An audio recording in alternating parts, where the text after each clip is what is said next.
इस वीडियो में हम डोम बेस्ड एक्सेस को बिल्कुल बेसिक और प्रैक्टिकल तरीके से समझेंगे। हम देखेंगे कि कैसे यूआरएल से आने वाला यूज़र इनपुट जब बिना वैलिडेशन के इनर एचटीएमएल के थ्रू पेज में इंसर्ट होता है तो अटैकर अपनी जावास्क्रिप्ट इंजेक्ट कर सकता है। मैं आपको प्रैक्टिकल के साथ क्लियर करूंगा कि डोम बेस्ड एक्सेस में कैसे सर्वर इन्वॉल्व नहीं होता है, और ये वो पॉइंट है जो मोस्ट लोगों को डिफिकल्ट लगता है। वीडियो को पूरा देखना और अगर न्यू हो तो सब्सक्राइब लाजमी कर लेना। So let's dive into the practicals. ये है हमारा टारगेट जिसे मैंने डेवलप किया आप लोगों को ये वल्नरेबिलिटी समझाने के लिए। देखो दोस्तों, नेक्स्ट अगर आपको मैं बताऊं, आप क्वेरीज तो इंटरनेट से उठा के डाल के भी सर्च कर सकते हो। अगर वो रन हो गई तो आप कह दो कि भाई एक्सेस फाउंड है, बट एज अ हैकर आपको पता होना चाहिए कि किस चीज़ ने किस तरह वर्क किया। और रियल वर्ल्ड एप्लीकेशंस में कोई भी वल्नरेबिलिटी आपको बिल्कुल सीधे तरीके से नहीं मिल जाती। सो फर्स्ट थिंग, यहाँ पर मैं कुछ भी लिख के सर्च करता हूँ। लेट्स से यहाँ पे मैंने किया टेस्ट सर्च और मैंने किया सर्च बटन पे क्लिक। क्या हुआ? कुछ भी नहीं हुआ। यहाँ पे हमारे पास एक पैरामीटर आ गया, ठीक है, वहाँ पे वही वैल्यू आ गई और नीचे भी वही वैल्यू शो हो रही है जो मैंने सर्च की। बट अब जो नेक्स्ट आपको बताने जा रहा हूँ, ये एक फर्स्ट कन्फ्यूजन जो थी, मेरे पास क्वेश्चन था कि सर मैं ये क्वेरी यूज़ की थी मैंने, ठीक है, एक्सेस की पिछली वीडियोस में आप लोगों को समझाने के लिए। सो मेरे पास मोस्टली क्वेश्चन आया था कि सर यहाँ पर S R C equal to X ही क्यों होता है हर बार। हम देखो, एक्स बार बार यहाँ पे लिखना लाजमी नहीं है। आप इस एक्स की जगह पे कोई भी वेरिएबल पास कर सकते हो। यहाँ पे मैं कुछ भी लिख सकता हूँ। लेट्स से यहाँ पे ये देखो, मैंने रैंडम कुछ भी टाइप कर दिया। जैसे मैं सर्च पे क्लिक करूंगा मेरे पास अलर्ट रन हो जाएगा। इस लाइन का बेसिकली मतलब ये होता है कि अगर इमेज का पाथ नहीं है तब ऑन एरर वाला फंक्शन चलेगा। इसी बात को समझाने के लिए मैंने ऊपर करेक्टली डाल दिया इमेज का, मैंने कहा प्रॉपर यहाँ पे एक यूआरएल डाल दिया है। अब जो है यहाँ पर ऑन एरर वाला फंक्शन कॉल नहीं होगा क्योंकि अब हमारे पास एक प्रॉपर इमेज है। ठीक है, फर्स्ट ऑफ ऑल इसे मैं रीसेट कर लेता हूँ। अब यहाँ पर इसे मैं डाल देता हूँ। जैसे मैं सर्च पे क्लिक करूंगा आप लोग देखोगे हमारे यहाँ पे इमेज शो हो रही है क्योंकि हमारे पास एक करेक्ट पाथ था, इसलिए वो ऑन एरर वाला फंक्शन कॉल नहीं हुआ। वो तो थी एक क्वेरी की बात, बट अब हम समझते हैं ये सारा हुआ कैसे, किस तरह इसने इसको वल्नरेबल बनाया डोम एक्सेस के लिए। और एक पॉइंट अपने ध्यान में रखना, यहाँ पे सर्वर इन्वॉल्व नहीं होगा। देखो दोस्तों, मैं बैक चलता हूँ। आप लोगों को इस लाइन से याद होगा कि मैंने आपको बताया था कि क्वेरीज जो हैं वो आपके डाटे को लेकर जाती हैं सर्वर के पास, सर्वर रीड करके वापस भेजते हैं। बट यहाँ पर सर्वर नहीं होता, यहाँ पर सारा काम हैंडल कर रहा होता है जावास्क्रिप्ट। यहाँ पर इस काम के अंदर सर्वर इन्वॉल्व नहीं होगा। अब चलते हैं हम यहाँ पर। देखो यहाँ पर इसके HTML जो ये PHP का कोड है, वहाँ पर इन्होंने यहाँ पे जो डिफाइन किया हुआ है जस्ट एक इनपुट फील्ड है और एक सबमिट वाला बटन है, ठीक है, सर्च वाला। हमारे पास कोई भी यहाँ पे फॉर्म नहीं है, ना ही हमारे पास कोई एक्शन उसका डिफाइन है, ना ही हमारे पास कोई मेथड डिफाइन है। हम इसको यहीं पे छोड़ेंगे, हम चलेंगे जावास्क्रिप्ट के ऊपर जो इसको वल्नरेबल बनाती है। देखो दोस्तों, ये काम स्टार्ट हुआ यहाँ से। अब यहाँ पर ये क्या हो रहा है, यहाँ पर भाईजान ये क्या करेगा। फर्स्ट ऑफ ऑल आपको मैं इजी लैंग्वेज में बताऊंगा। इजी लैंग्वेज का मतलब ये है भाई, यूआरएल है ना, उसके अंदर से अपनी जो क्वेरी है उसका डाटा निकालना है, ठीक है। अब मैं बताऊंगा आपको प्रोफेशनली जो इसका मतलब है वो ये है कि भाई ये पार्म्स क्या है, ये हम एक ऑब्जेक्ट बना रहे हैं और ये कोई सिंपल ऑब्जेक्ट नहीं है, ये ऑब्जेक्ट है यूआरएल सर्च पार्म्स का। अब इस चीज़ को मैं मज़ीद एक्सप्लेन करना चाहूँगा। ये यूआरएल सर्च पार्म्स क्या है, ये जावास्क्रिप्ट का बिल्ट इन कंस्ट्रक्टर है या क्लास है। कंस्ट्रक्टर क्लास अभी आपको नहीं समझ आएगी क्योंकि ऑब्जेक्ट ओरिएंटेड प्रोग्रामिंग का कंसेप्ट है। ये तब आते हैं जब आपकी बेसिक लेवल की प्रोग्रामिंग बेसिक की नहीं होती, काफ़ी अच्छे लेवल की होती है। सो अभी के लिए नहीं भी ये ऑब्जेक्ट क्या होता है भाई, ये कंस्ट्रक्टर क्या होता है नहीं समझ आ रही, नो प्रॉब्लम, नेक्स्ट चलो। अब यहाँ पर ये चीज़ क्या करेगी, विंडो लोकेशन डॉट सर्च, ये क्या करेगी, जो भी बंदा हमारे पास सर्च करेगा वो क्वेरी जाएगी, वहाँ से उस डाटे को निकालेगा। अब देखना, ये होता है ना, हमारा यूआरएल बन जाता है। जब मैंने सर्च किया था टेस्ट को तो हमारा ये जो पीछे था ये हमारा बेसिकली हमारी वेबसाइट का यूआरएल था हमारे टारगेट का। उसके आगे question mark query is equal to test है ना, ये पार्ट हमारे पास आगे इजाफी आया था।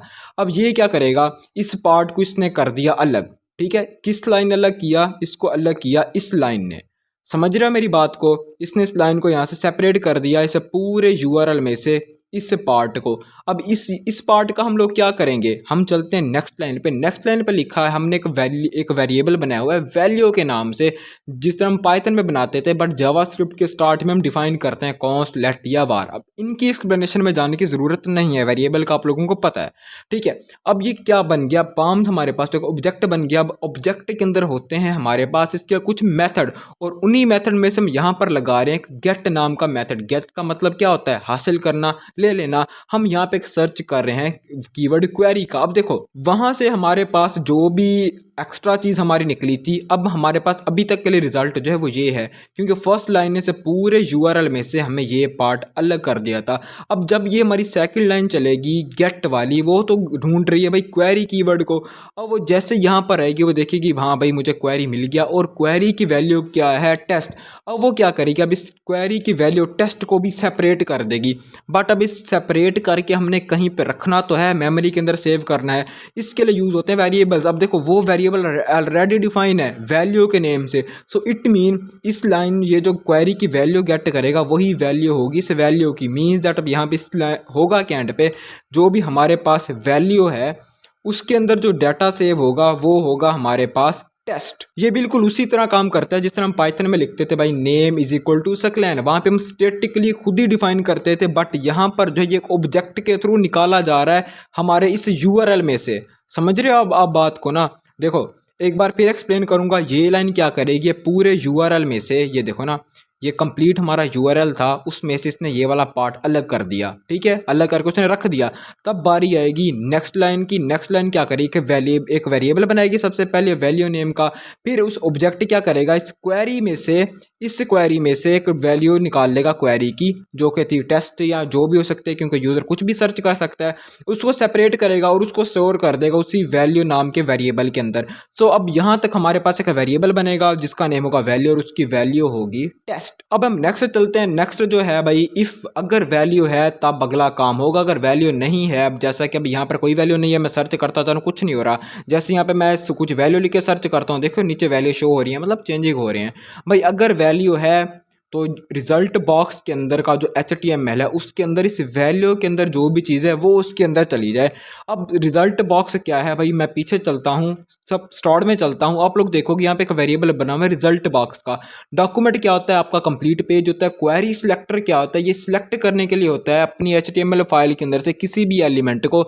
अब हैश का मतलब होता है ID, अगर यहाँ पे डॉट होता तो उसका मतलब होता है क्लास। अब रिजल्ट क्या है, ये नेम है, जिस तरह आपका कोई एक CNIC का यूनिक नंबर होता है, ठीक है, आईडी उसी तरह यूनिक होती है। अब यहाँ पे क्या होगा, इस लाइन के लिए जावास्क्रिप्ट जाएगा हमारी HTML फाइल के अंदर, वो देखेगा हाँ भाई कहाँ पे आईडी लिखा हुआ है, यहाँ पर देखेगा आईडी, यहाँ पर भी आईडी सर्च बॉक्स है डिफरेंट है। अब यहाँ पर हमने टारगेट किया हुआ है अपने इस एलिमेंट को, क्योंकि इसी की आईडी है भाई रिजल्ट, ठीक है। सो इट मीन्स क्या हुआ भाई, document dot query select result, result को आपने सिलेक्ट करना है, मतलब कि आपने इस एलिमेंट को सिलेक्ट करना है और इसको हमने नाम दे दिया है रिजल्ट बॉक्स का। हमने नाम इसलिए दिया है क्योंकि जब भी हमें ये लाइन ज़रूरत होगी, रिजल्ट ज़रूरत होगा, हम जस्ट वहाँ पे रिजल्ट बॉक्स लिखेंगे, क्योंकि इसकी ऑलरेडी वैल्यू इसी के इक्वल है ना। वरना अगर हम ये काम ना करें तो हमें बार बार ये वाली लाइन लिखनी पड़ेगी। इससे बेटर है कि हम इसे पहले ऊपर डिफाइन कर दें कि वेरिएबल के अंदर, बाद में हम उसी वेरिएबल को यूज़ करते रहेंगे।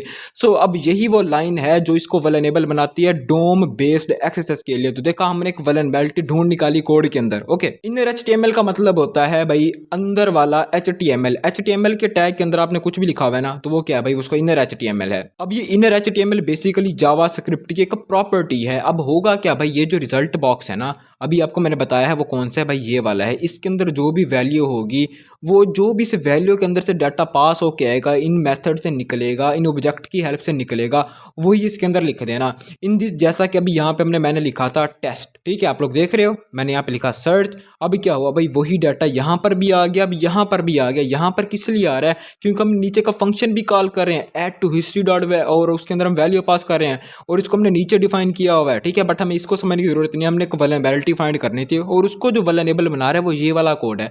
इनर HTML इसलिए वल्नरेबल बनाता है क्योंकि जब आप लोग इनर HTML यूज करते हो तो आपका ब्राउजर स्क्रिप्ट्स को रन कर देता है, एग्जीक्यूट कर देता है, ठीक है, क्योंकि वो उसको एग्जैक्ट टेक्स्ट नहीं लिखता।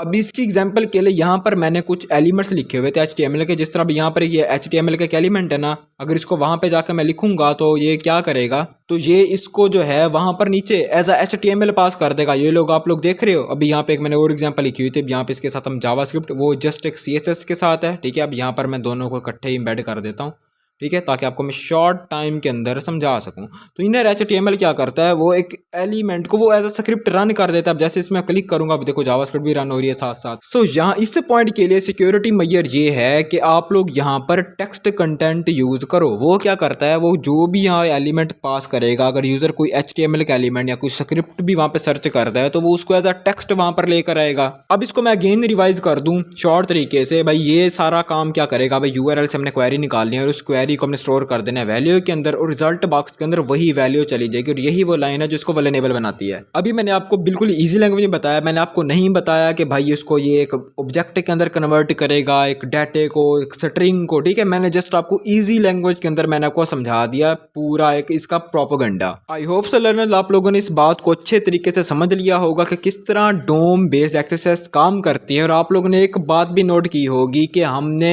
जैसे ही हमने ये डाटा निकाल रहे थे वहां पर हमने सर्वर का नेम नहीं लिया, सर्वर को इन्वॉल्व नहीं किया। क्यों नहीं किया, क्योंकि ये सारा काम जावास्क्रिप्ट हैंडल कर रही थी। सो ये होती है कहानी डोम बेस्ड एक्सेस की। अगर चैनल पर न्यू थे तो सब्सक्राइब लाजमी कर लेना। अगर आप सब्सक्राइब करोगे तो मैं और ज़्यादा कंसेप्ट आप लोगों के लिए लेके आऊँगा, इंटरमीडिएट लेवल के, एडवांस लेवल के। So thank you for watching this video till and. मिलते हैं नेक्स्ट वीडियो में, तब तक के लिए अल्लाह हाफिज़।